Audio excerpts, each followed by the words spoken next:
Boa tarde. Obrigado pela presença de vocês.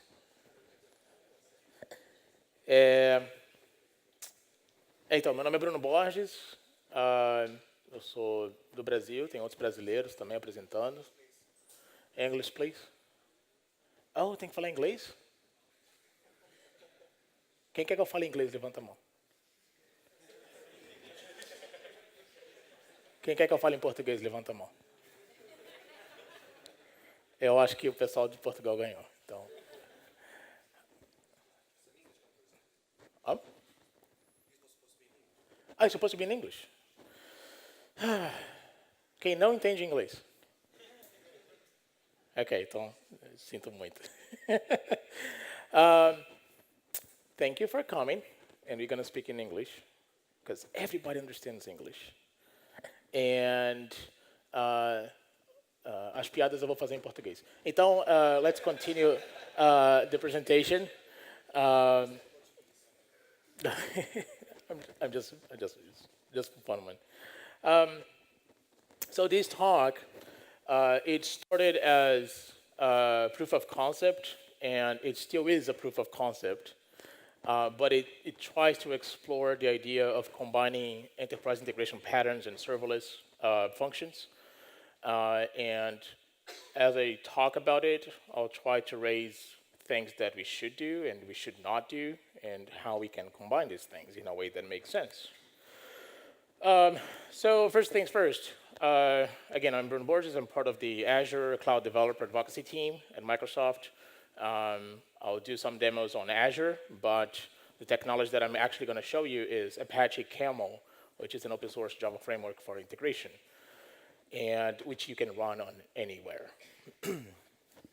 If you do want to send me email or tweet or follow me on Medium, these are my information, but it's Bruno Borges. You just Google for it. If you Google for Bruno Borges only, you might find about this Bruno Borges that disappeared and went to some planet and talked about aliens, and it's a crazy story, but feel free to Google again. So add Java, Bruno Borges Java, that's like easier. At Microsoft, we have several developer advocates, and we are still hiring several developer advocates. So if you are interested in working with us, helping engineering teams build products and also advocate for the technology that you like and help Microsoft on that and its customers, feel free to check it out. It's aka.ms/advocates. And you might find a /awesomejobs. That's the URL for the open positions. So what this talk is about, again, serverless technologies. I'll show you a quick hello world. What are the alternatives? And you saw some of them on the keynote. I'll talk a little bit more. Functions as a service. And then you go into integration patterns and just recap and see what they are if you're not familiarized with it. And then we're going to combine those two things in one major, quite complex demo, but I hope you guys can follow through. So what is serverless? In three very simple aspects. Serverless is you don't see servers. You basically pay for what you are consuming. That's micro-billing, and it's event-driven. Why event-driven? Well, because these functions are not always running, so something needs to trigger that function to start that function. Most common example is HTTP, but I'll tell you, HTTP is the least interesting use case. It's great for demos. It's great for REST APIs that you need to build quickly, but it's the least interesting example. The most interesting example is units of work, business logic at high throughput for messaging systems. Think you have a JMS server. Think you have a Kafka server. Think you have some sort of messaging event that will come from somewhere. It could be a storage event, a database event, some sort of server-side batch job that will be triggered, and that will need to call this serverless function to process that unit of information. So infrastructure abstraction, pay for what you use, and triggered by events. Those are like very traditional three pillars of what serverless is. There is an article from Martin Fowler. So Martin Fowler is an architect, very famous. He has an article about serverless.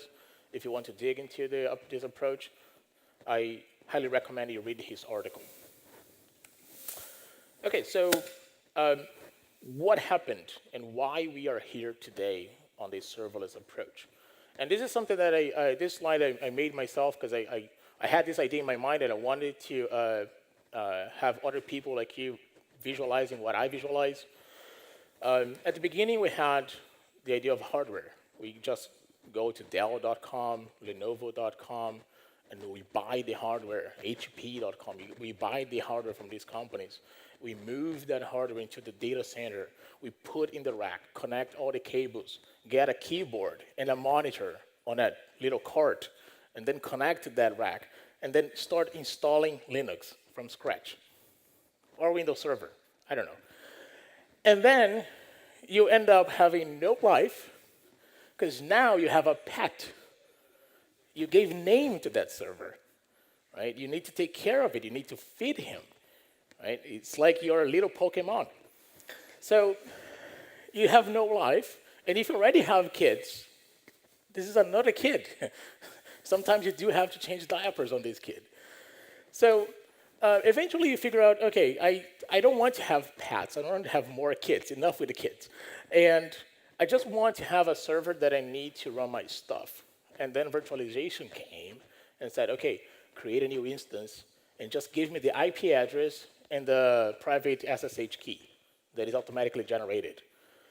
That gives you just the operating system. You don't have the idea of a server anymore that you have to care. No, like serial number on the hardware in your spreadsheet that has all the information about that hardware. You just want the SSH. Okay, that's getting better.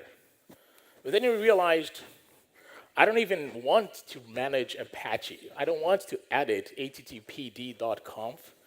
I don't want to set up FTP, SFTP. I don't want to manage oh my God, IP tables. Who loves IP tables?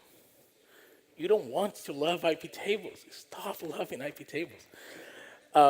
You just want to run an application that exports, that is accessible in a port number that hopefully is above 1024. And you just want to have that little web server exposed on the internet. Then maybe you go to some firewall to enable that. But you don't want to have all those rules manually edited by yourself. And you definitely don't want to have to install binaries and libraries and dependencies that your application needs. Imagine having to have 10 versions of Java installed on your server because you have 10 versions of Tomcat. Because you're deploying 10 different applications, you have to manage that.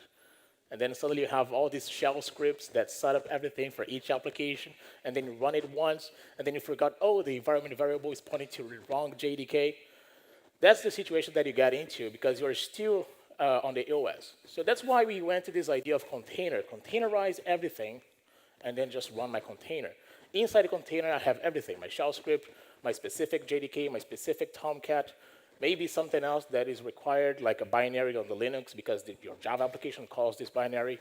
Classic example, image magic, because your Java application needs image magic to process the image. So we went to this world where you deploy containers and you run on Kubernetes. That's the beauty of this containerized world. But you got tired of writing Docker files. You don't want to write Docker files anymore. It's okay, you go to Google, you go to Stack Overflow, copy and paste, do some tweaks, change some versions. Hopefully you do set the version of your Docker file.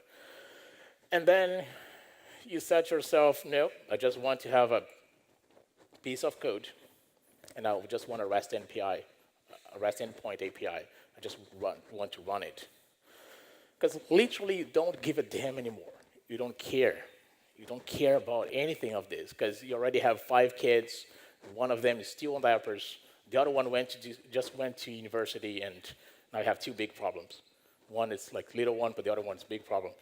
You see, you just want to run your stuff and go back home and not care. So that's why we are in this serverless world.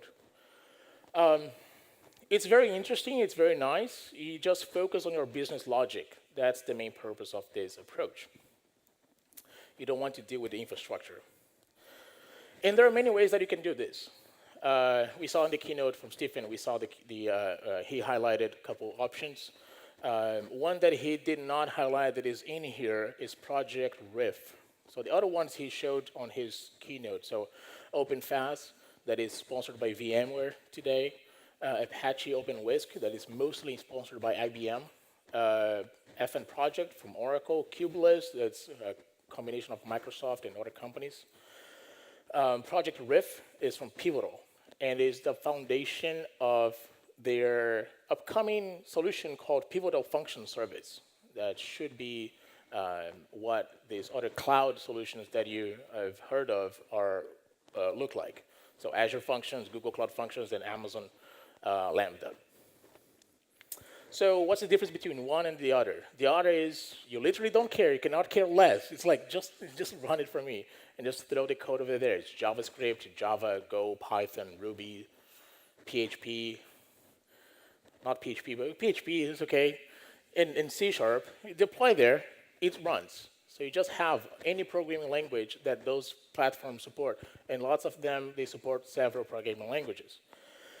And then you have this option of deploying an open source function as a service platform because maybe you are a sysadmin, maybe you are part of the infrastructure team at your company, maybe you are part of the architecture team, and you want to give your developers a serverless approach, but you run this thing on-premise, on your own data center. So that's also an option that you have. You're still going to have to manage that part of infrastructure, but at least your developers can focus on the business code, not on everything, just on the business.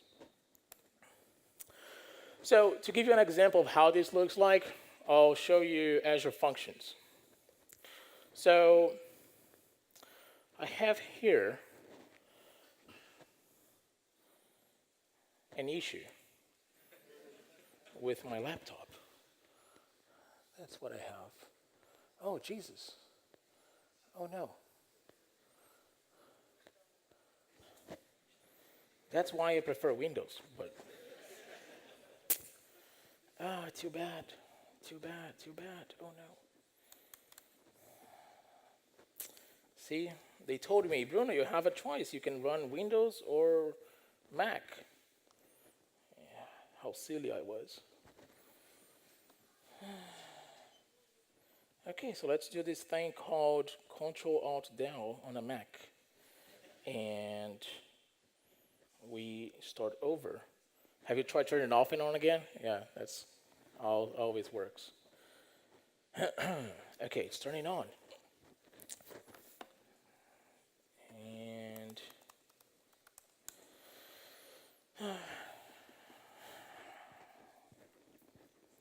so I think the most important thing that Stephen said this morning was the question about whether it's worth going serverless from day one or going infrastructure from day one. And that was interesting. He highlighted that because, as I mentioned, we had a conversation over the phone, and he asked me what I think about serverless, and that was my opinion over there. But there was this other fact that for many companies, serverless might be a great way to start prototyping something, because you don't know exactly how many calls, how many payloads, how many requests, invocations your serverless functions will get. You might have an idea today, but you're not exactly sure how that will scale. So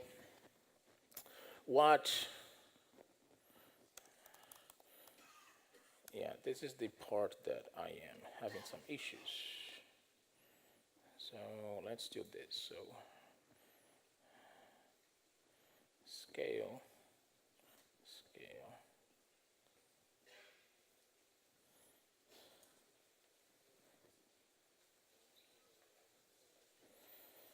And, oh, this will be fun. Yeah, this will be fun. Okay, so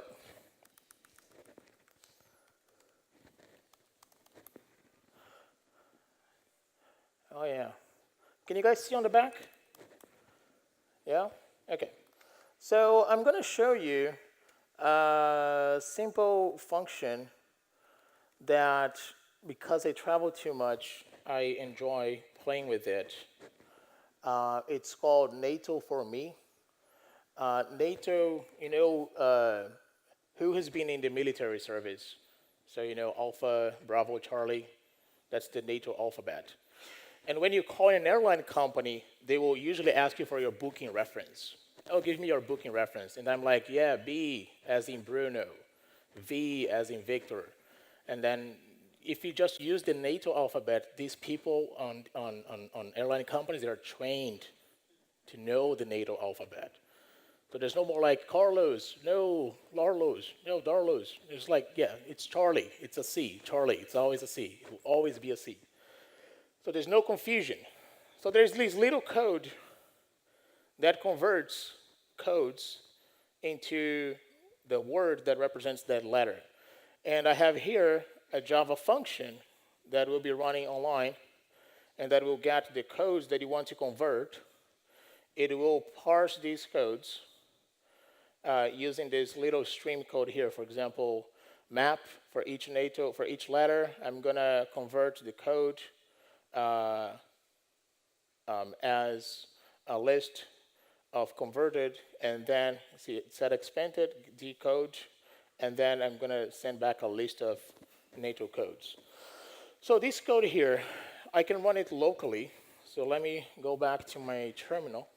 And I can go Maven. And by the way, this is a Maven project, so the Azure Functions has a Maven plugin you can run locally. Azure Functions run. And with that, I have a local server. Oops. Azure Functions run. That will start the Azure Functions runtime locally and deploy this Java function. So there it is. So that's the URL. So I can now go back to my code here, and I have some REST calls examples that I can show. So for example, I can send this request here, and I got a JSON file that responds back. Okay, so you sent PEI4KA. That's Papa Echo India 4 Kilo Alpha. And when I open the phone with them, I just run this function, I get the code, and they say it very fast, and they understand very fast, so we don't spend any time. It's quite a fun project. And I also can run a post as a JSON object, like an array of codes, and I can also get the same return, because that function is over there. So it runs locally, it works perfectly fine. Now I want to deploy this on the internet so other people can use these API. All I have to do is Maven Azure Functions deploy. So what this will do is create the jar file with all the dependencies if it had any dependency like Lombok. So it creates a fat jar file and then generates a JSON file with the information about the function that is based on the annotations that are in the code, and creates a zip file and pushes that to Azure. So what happens here on this code is, this is the function name, and it's called decode, and that's why my URL is /decode. So that's where I specified such information. And other stuff, like I define what is the trigger of my function. It could be a database trigger, a Kafka trigger, a storage event trigger. It could be anything. And so we have several different types of annotations that you can specify. And for each annotation, you might have parameters. So the HTTP trigger has a parameter for which methods you want to use. It's just get and post. So if you send a put, it will not work. If you send a delete, it will not work. And then the authentication level, which is anonymous. Anyone can call this function. The default for security is a function key. You need to have a function key in the parameter. But because this is a demo, I don't care. Okay, so back to the terminal. Okay, my function was deployed, and because no one else has claimed the URL, we can find, oh, Jesus. We can find the URL is there, nato4me.azure websites. So let's see how that works. So here's my browser. If I go native for me, Azure Websites, .NET/API/decode codes equal A, B, and C. That should take a couple seconds because it's a cold startup. The function is not still running. The JVM, as you know, takes a while to start, so that's why some other languages are better for functions. But once it has the cold start, and if you do subsequent calls, it will use the same instance. So that's an advantage after it runs for the first time. And because I did a deployment, it just replaced all the instances that were already alive. So that's the other thing. So while it creates the instance and runs the JVM, let me take that time to open back the slides. And here we are. Okay.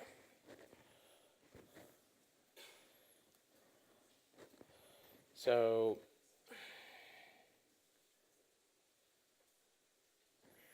let's go to this slide, this one.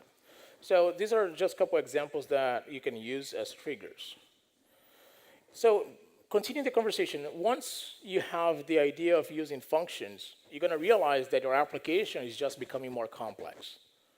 Because as you see, a monolithic application is great. Everything is on one single GitHub repository. It's deployed as one single file. Everyone uses it, everyone runs it. If you run on multiple instances, it's the same application. All the functionalities of the application are available on those instances. It's all or nothing, which is great. If one application crashes, the other instances will continue to work.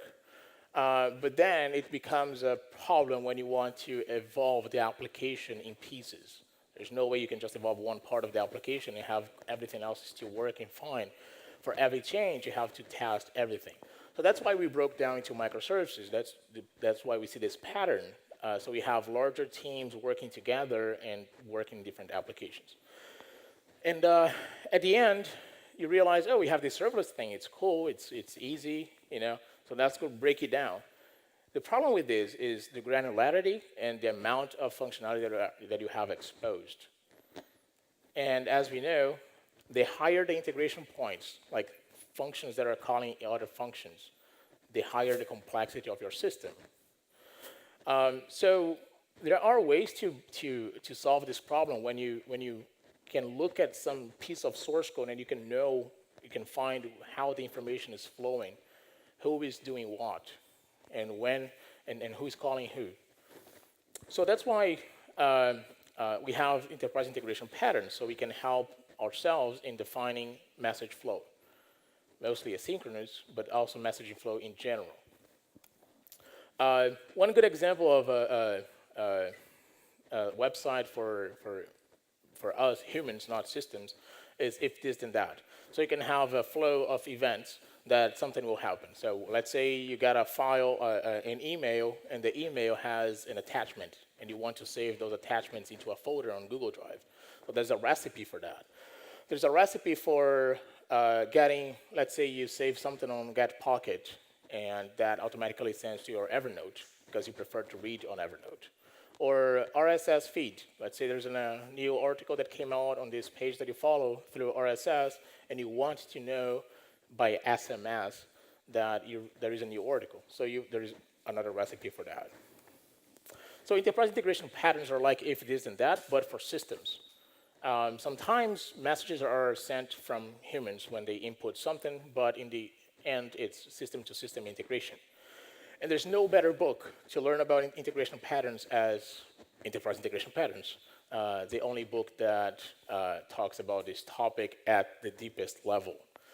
And there are two implementations of this pattern mostly as frameworks that we can reuse in any project. One is Apache Camel. The other one is also Spring Cloud Spring integration, not Spring integration. It implements most of these patterns and has lots of components that you can reuse. The thing I like about Camel is the amount of components that exist. You have components for many databases. You have components for many messaging systems. You have components for endpoints, like HTTP endpoints, JMS, you have a component for Twitter, you have a component for SAP, you have a component for many things that you can quickly and very fast build and integrate messages in your system. Funny enough, who can guess the top 3 most used Camel components? Dispatching. No. I'll just save us time. The most used components on Camel are FTP and file. And because that's how the world runs, banks send files to other banks through FTP. Think about that for a second. So, lots of integration still happen with several legacy systems that use legacy protocols. FTP works. Okay, first of all, FTP works. Oh, I need to send a file from this computer to this other computer. Yeah, FTP. Oh, but what about email? No, now you're replicating the file in 2 computers. That is just like, 3 actually, because the email server. So no, just FTP from one point to another. Just works. If you can, use SFTP. It's a little bit safer, but FTP works just fine. When you're exchanging information between systems, the patterns come very handy, and Camel is good because it implements and makes your life easier to apply these patterns when you see they should be applied. So message filter, it's a good, the most classic example. You have several messages coming through, and you do need just a type of message. So you apply a filter in Camel when you write a Java code. That's how you do it from some sort of endpoint. It can be a FTP folder, a file folder, a JMS, or database, whatever. That component will read information and convert into an exchange object. That exchange object might have headers. Those headers might be that might have metadata about the payload. In this example here, the payload is the resolution. The payload is the image, and the header is the resolution of the image. And all I want is the message, the payloads that have a low resolution image. So that's the pattern that I'm applying here. I don't have, the beauty about Camel and frameworks like this is I don't have to write code. I just need to use components that already exist, reuse them, and define my flow, define my logic. I don't need to read the file to find about the metadata if the component is already reading that metadata for me. And I'm going to send that message, whatever the resolution is equal to low, I'm going to send that message to another endpoint that might be another folder or another system. Okay, quick trivia. What's the name of this pattern? Who knows it? That's cheating, but if you don't know it, you can guess. What is the name of this pattern?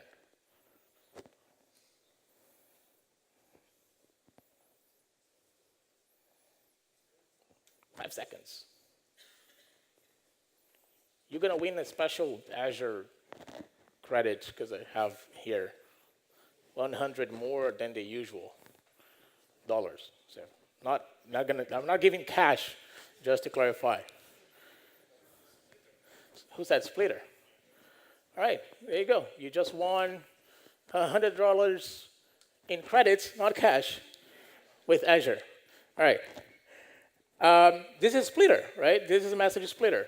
I got one single payload, but I want to break it down into 3 unique payloads to be processed in parallel, or maybe to send to different queues, to different systems, based on the content type of that message. Let's say I do want to do that. What is the name of the pattern that will be applied for this next part of sending those 3 different payloads to different routes, different endpoints? Not dispatch again. But very good try. Multicast. No. So multicast would just replicate the message, right, to different endpoints. So this other pattern is called, almost. It's called content-based routing.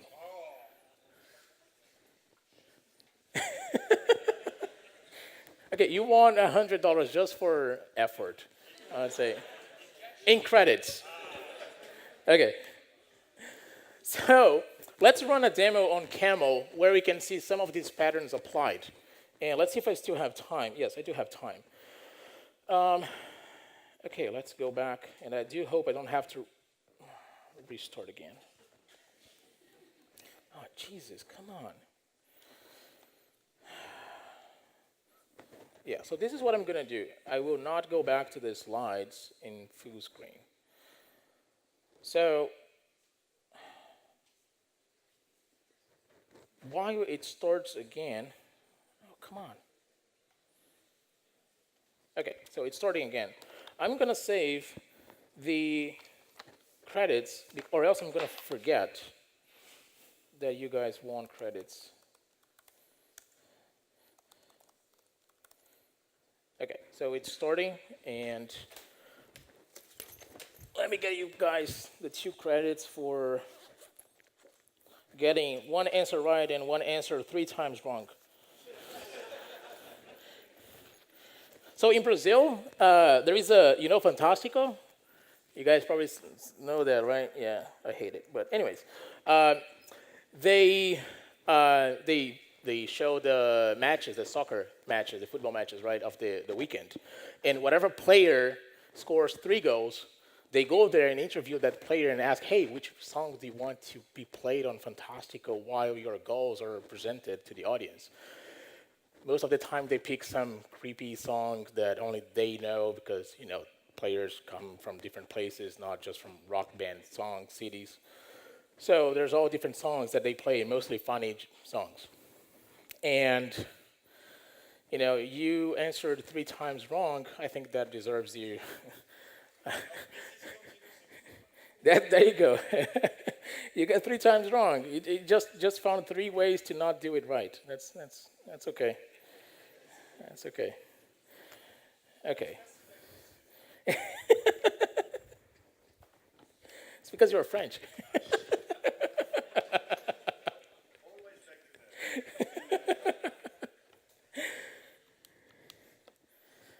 Okay, so,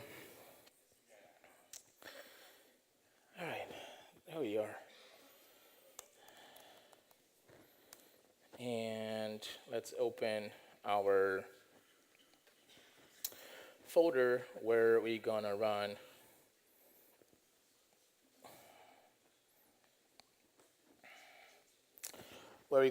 Camel. So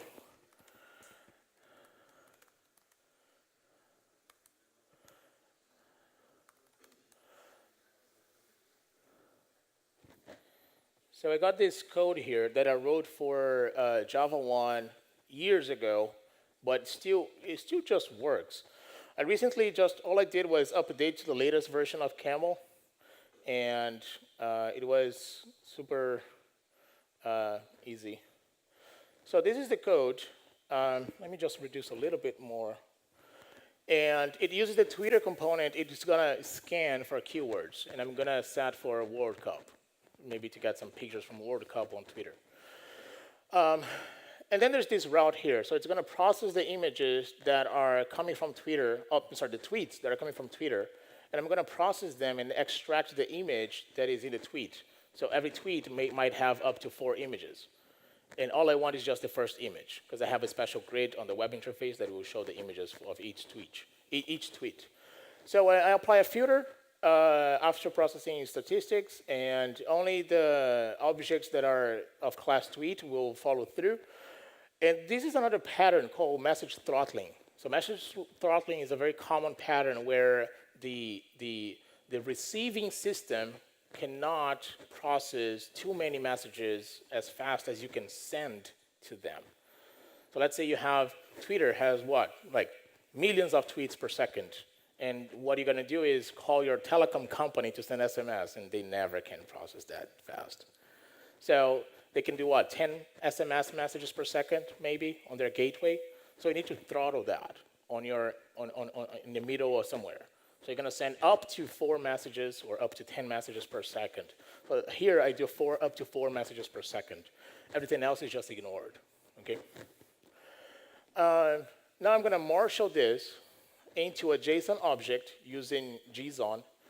and I'm going to process this and convert into a string. So I'll convert the JSON object, the JSON object, into a string to be sent over a WebSocket to the web interface. So that's what this route does. And there are other routes here that will do something similar for processing statistics and messages that are coming from the web interface through WebSocket. And there's a bunch of stuff here that we can play with, but I'm not going to spend too much time on covering that.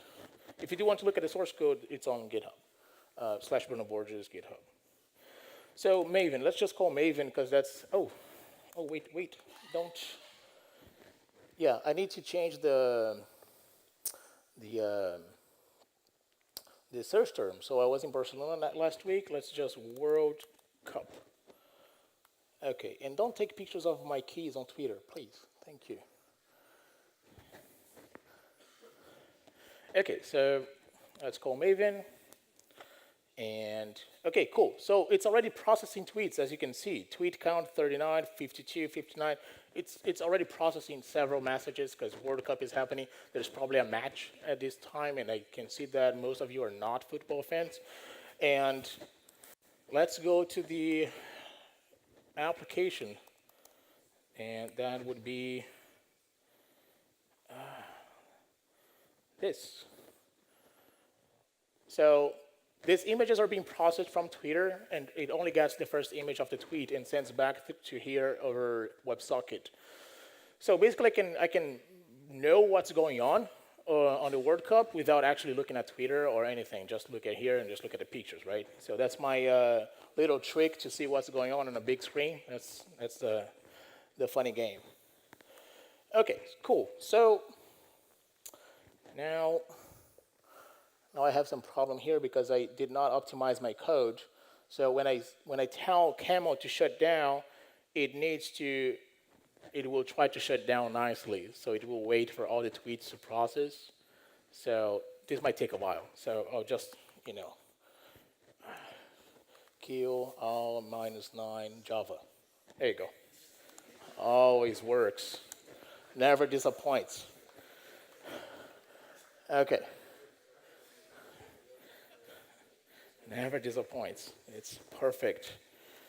Okay, let's go to our PowerPoint, and I will not put on slide mode. Just make sure. And we still have time. That's good. Okay, so, oh shit, where's my...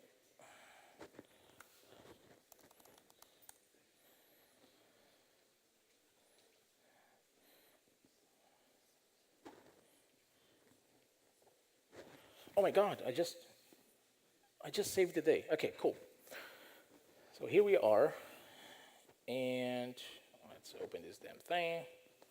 I will still not put on slide mode because now I became extremely scared about PowerPoint. Okay, so we were here. Okay, cool. So we saw several patterns. Well, yeah. Can you guys see it okay? I can make it maybe better. Okay, cool.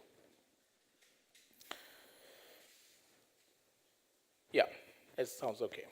So there are many patterns that we can still apply. Combine, mash, and Camel helps you with that, with several DSLs. They have DSL in Java, XML, Kotlin, Scala, I think. And it's pretty cool, pretty easy to write many of these patterns in Java code or XML. And you can take advantage of components as well. So just so you know, the sort of components they have, camel.apache.org. If you go to components here, components and enterprise integration patterns. So these are just a list of components that they have, lots and lots of them.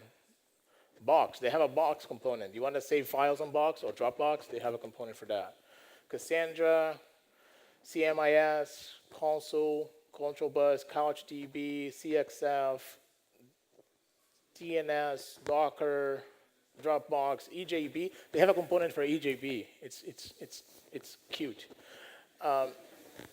Elasticsearch, yeah, many components that you can play with. And the component that I'm mostly proud of, because I wrote it, it's the one that you just saw.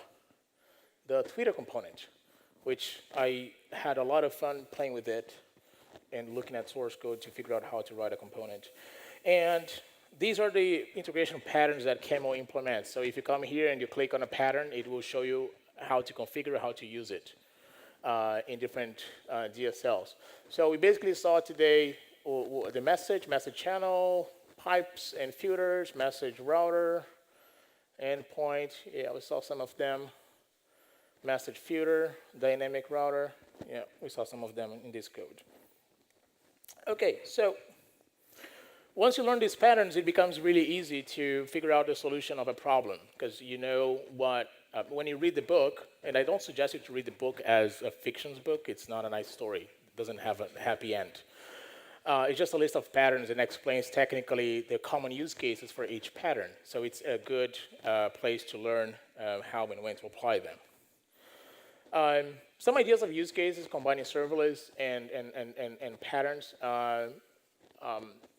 You can prevent user from calling functions that the user is not supposed to, so you can apply a filter. It's preferable to use security in that case, but sometimes you have data-based authorization. If the user is part of a group, for example, that's not the sort of thing that you apply necessarily a security layer. You can orchestrate calls of multiple functions, and you can, for example, do routing to identify the payload and then which endpoint should receive that payload. That's content routing. Yeah, it's an interesting approach. Solutions that we saw. If you do want integration frameworks, Camel with Spring integration. If you want more serious, robust solutions, integration suites. Common stuff is MuleSoft, BizTalk from Microsoft. Oracle has SOA Suite and Oracle Service Bus. Those are more complete solutions, not entirely free. And cloud integration services. So Oracle has Oracle Integration Cloud and Azure Logic Apps where you can draw your application very nicely. So this is Oracle Microsoft Logic Apps, and you can draw like if this then that. So you can draw your components here. If you want to go the full steam on open source, on Camel, let's take a look at the source code of the Camel Azure Functions demo. And I just want to know if this is up and running. It's not. Yeah, something happened with my function. So this example here combines serverless functions and Camel. Now, you really need to pay attention, because I sometimes get lost looking at this code, because it's all in one single Java class, because as I said, it's a proof of concept. So bear with me. Let's start with the functions. And let me run this thing. Maven, Azure Functions, run. And while it starts here, I'm just going to show you how this looks like on the Azure portal. But let's take a look at it here first. Okay, so this is one single Java class that has multiple Azure functions. So one basic function is convert a text to uppercase. It's a very complex use case. It required a lot of research to find how to do a string to uppercase. And I also spent some time defining the name of this endpoint to uppercase. And eventually, I had a logic that it's here, because you need to make things complex to understand how to do basic stuff. And there it is, to uppercase. There you go. So let's see how this works, and we'll walk through the entire flow. Let me just open the file that has the HTTP calls for this function. So here, I have call to uppercase. And the body will be Portugal. Or, well, Porto has nice wine, but is not as cool as Oh, Jesus. Yeah. As Coimbra. Okay. That was a lot of stalling. Yeah, almost. So all of these to do to uppercase. Now let's see how it works. You see the uppercase here? Yeah, that's the return call. So let's go to the Java code to see how this worked. Our Java class has an entry point. The entry point is the function upper. So the function upper receives get and post. On Camel, I need an exchange object, so that's where my payload will live. So I need to create this message with the body that came from the HTTP request. The HTTP request, the exchange is then sent to the Camel route through this endpoint here. It's a direct entry into the Camel route. From here, I can then get into my integration patterns and apply whatever I feel like is needed for this use case. Now, this use case is very simple. I just need to log and then process the logic and convert into an uppercase. So what I do is just process. I set the output of this exchange, this payload, will be the body of the input converted to uppercase. That's all it does. And then I got the output of that exchange. Here's the out. And I got the out message, the body, converted to string, and I send it back as a response over HTTP. So that's the most simple example that you can do to combine Camel and serverless. Now let's take a look at a more complex example. Here I have a function that will split a JSON file into units of work to then send to somewhere else, to some other endpoint. So this is what I do. I get the body, I create an exchange, and then I get all the headers of this request, and I set these headers into my exchange as well, because I want to have all that metadata information coming from the HTTP into the Camel exchange. And I send that back to my message splitter. Now, message splitter is defined here. So let's take a closer look into this. So every message that gets to the direct message splitter goes here. So I convert the payload to a string, and I have a choice. This is what a content-based router looks like on Camel. Based on the header of the message, which is the content type that came through HTTP, I can inspect if it's an application/JSON, application/XML, or text file, and I'm working on a CSV example. So let's take a look at the JSON example. If it's a JSON file that I'm sending, I'm going to forward this message to another endpoint that will take care of JSON processing. It's a JSON splitter. So JSON splitter will get the body, there's the split, and use a JSON path that will split my message based on a JSON path pattern that is sent as a header on the HTTP. And then it's streaming because I want to break all these unit of works for each message into parallel processing and do asynchronous processing.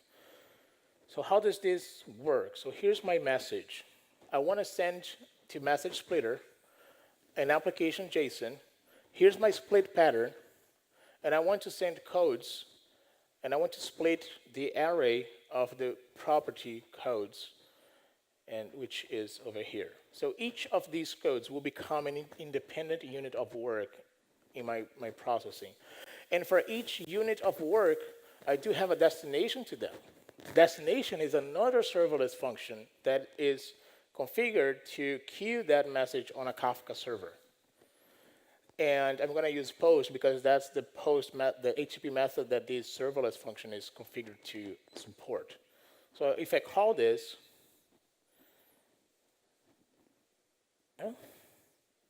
okay, yeah, it processed. There you go. If you see the XYZ, it's processing the codes individually. Info at the last line, TBSAI, that processed 4 individual unit of works, even though I sent one single payload to that function. Now, all of these messages are going to end up in Kafka. how much effort did I have to put to configure Kafka on this message, on this processing? All I did was to use a Camel component that does that for me, and it's literally a to Kafka. So here's the route that takes a payload and sends to Kafka. I convert it to a string object. I get some information that the Kafka component needs, like a partition and a key, and I send to Kafka messages. So messages is the name of the topic on my Kafka server. And the Kafka server configuration is done once here at the top. So the server is, for example, Borges service bus on Windows.net. That's an Azure service, and Camel, the key, and so on.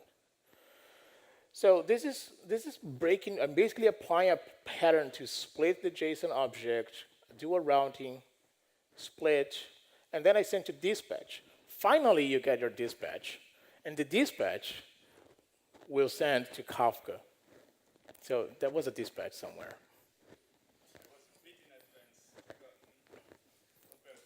Yeah, exactly. So you are always one step ahead. Always. Always. So dispatch this is where the trick happens from calling one serverless function, calling another serverless function. So dispatch will get the header destination and destination method and call the HTTP4 component.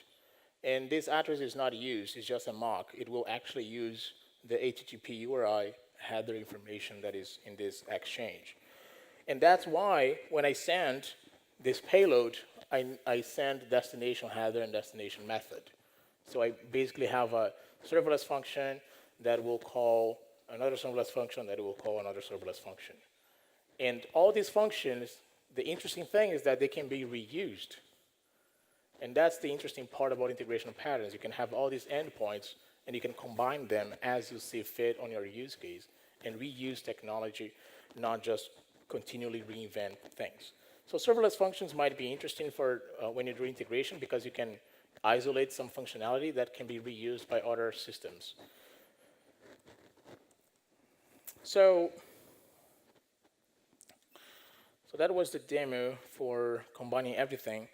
And if you do want to learn more, Camel, it's camel.apache.org. If you want to learn more about Azure Functions and Logic Apps, these are the URLs. There's a lot of the documentation for Java. I think the most interesting link that I want to pass here to you is this one, docs.microsoft architecture patterns for cloud. This documentation here covers several common scenarios in cloud development that you can apply patterns for messaging, for example, but also other design patterns that you can find. It should be interesting when you are doing assessment on building cloud-ready systems. That's what I had. Thank you so much. And before anybody has any question, want to look at some source code or do any other question? No questions? Okay. Thank you so much.